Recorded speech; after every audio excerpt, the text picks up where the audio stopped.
Eu sou Gerardo Campana, sou médico, psiquiatra e psicoterapeuta. Atuo na Lumen, Núcleo de Expansão da Consciência, e hoje é um prazer estar aqui na TV Jornal falando a respeito de um tema que é bem atual e produzindo muito sofrimento em muita gente, que é a ansiedade. Então, a ansiedade a gente pode abordá-la de diferentes formas. Uma forma é a ansiedade, digamos assim, mais comum, que todo mundo percebe, todo mundo que eu digo, muita gente, ou talvez todo mundo, uma vez que, por exemplo, o Brasil é hoje considerado pelas pesquisas talvez o país mais ansioso do mundo. Nós temos uma população ansiosa que beira quase a 10% da população do nosso país, quase 10%. Então é um número muito grande. E esse número ele vem aumentando em decorrência do estilo de vida, em decorrência de inúmeros fatores. Então essa ansiedade ela é comum e ela pode servir de base também, pode ser a base dos transtornos ansiosos, né? E aí a gente já está falando de patologias, de doenças que afetam o psiquismo da pessoa, como nós temos dentro dos transtornos ansiosos, temos o transtorno de pânico, temos a agorafobia, temos o transtorno obsessivo-compulsivo e outros, né?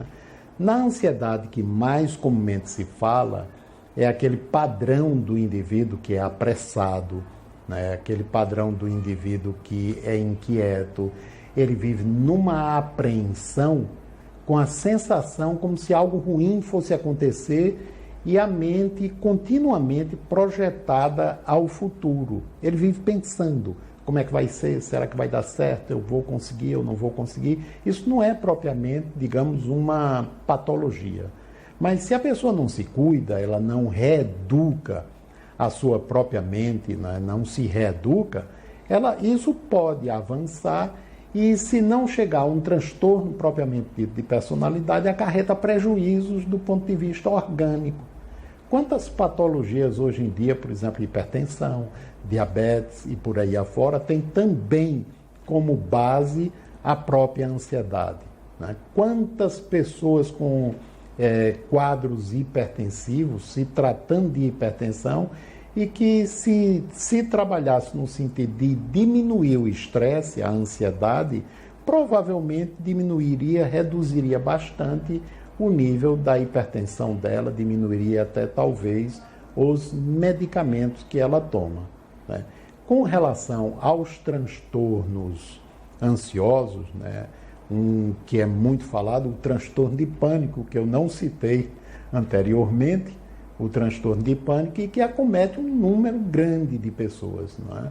A pessoa, de repente, ela começa a sentir uma sensação extremamente desagradável, que popularmente se diz, começa na boca do estômago e vai subindo até chegar ao tampo da cabeça, né? E que, na passagem, acelera o coração, dá palpitação, dá boca seca, visão turva, sensação de giro interno como uma tontura, né? E que quando a pessoa sente isso pela primeira vez, normalmente o mais comum é interpretar como se estivesse tendo alguma coisa para o lado do coração, porque o coração está disparado.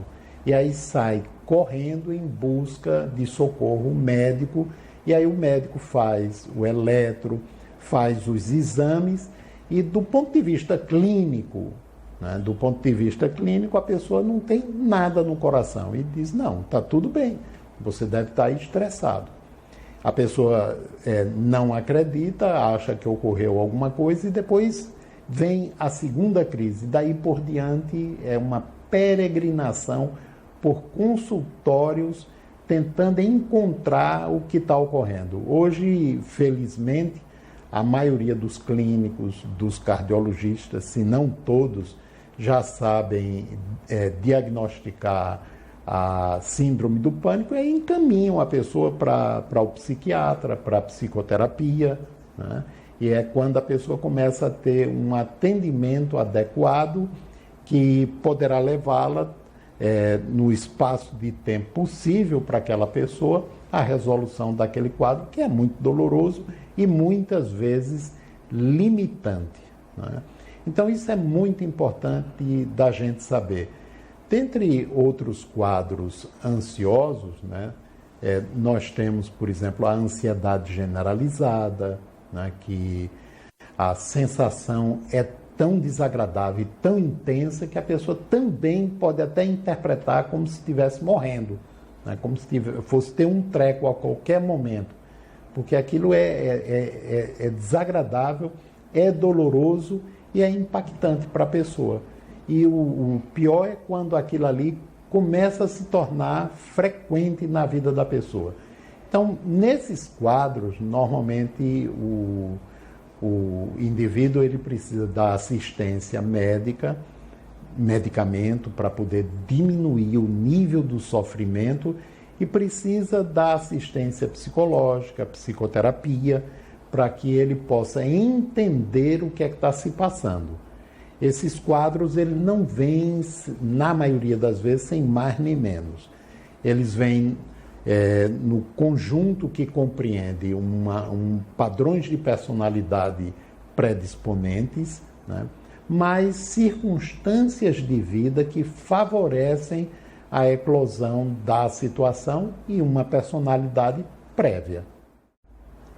Bom, então, como eu estava falando a respeito da ansiedade, é muito importante dizer que mesmo que a pessoa chegue a esse nível, digamos assim, dos chamados transtornos, né, ansiosos, há tratamento.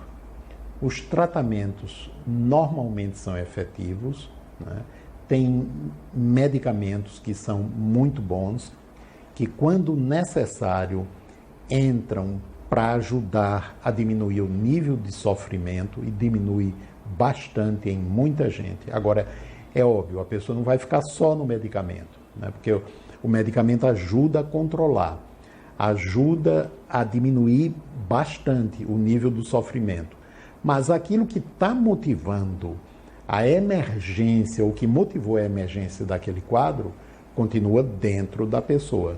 Então, aí entra a ajuda da psicoterapia, que é também um trabalho fundamental para que o indivíduo possa perceber entre as reações, aquilo que ele está apresentando, o quadro ansioso, o quadro de inquietação, o quadro de apreensão, os sintomas que vêm em decorrência disso, suas cargas emocionais, seus padrões de pensamentos, a crença, sua história de vida e os núcleos inconscientes, se for possível, através da psicoterapia, chegar até lá, para que, através desse trabalho, tomando consciência, ele possa operar gradativamente as mudanças que se fazem necessárias. Mas nós temos mais recursos, além desses, para ajudar. Por exemplo, o treinamento da meditação é um recurso que pode auxiliar bastante. Treinando adequadamente, corretamente, todo dia como deve ser. Pode ajudar a reeducar o processo mental.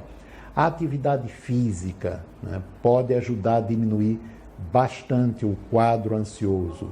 Reformular a própria vida, introduzindo elementos novos, saudáveis na sua vivência, também pode ajudar bastante. Aquela ideia antiga que dizia que a chamada doença do nervo não tem cura, não é verdade.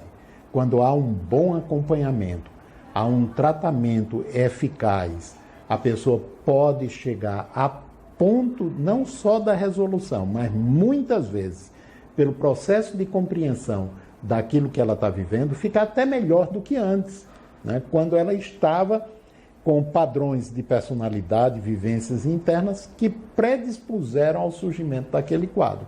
Então, isso é possível chegar com, obviamente, o tratamento adequado. Então, aquela história de que não tem cura não é verdadeiro.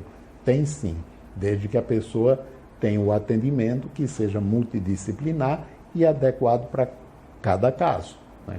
Ou seja, cada pessoa ser tratada, ser cuidada na sua individualidade, porque obviamente a gente não vai tratar a doença, é o ser humano, né? O ser humano que está apresentando aquele sofrimento. Caminhando para a conclusão dessa nossa fala, né, é muito importante o tratamento, né, como eu estava me referindo, mas incluir também outros elementos que possam ajudar. E dentro desse espírito, né, inclusive de prevenção, é que nós, aqui na Clínica Lumen, o Núcleo de Expansão da Consciência, organizamos, né, e mantemos em funcionamento grupos de treinamento em autoconhecimento, grupo de treinamento em meditação, grupos específicos para a ansiedade, a yoga, e começamos há uns 3 meses, tem uma professora só para isso, a yoga para crianças, na faixa etária de 4 anos até 6 anos de idade, 3 a 6 anos de idade. E é muito divertido ver a criançada, né, fazendo o trabalho da yoga, ou seja, já é um trabalho preventivo para que no futuro não se tornem ansiosos demais, né?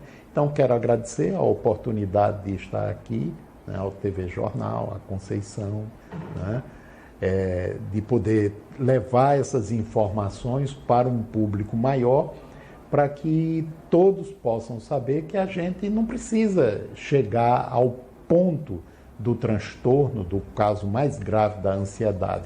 A gente pode cuidar muito antes, né, para que a gente se relacione com a gente de uma forma bem melhor com a vida e com as circunstâncias que a vida nos oferece. Muito obrigado.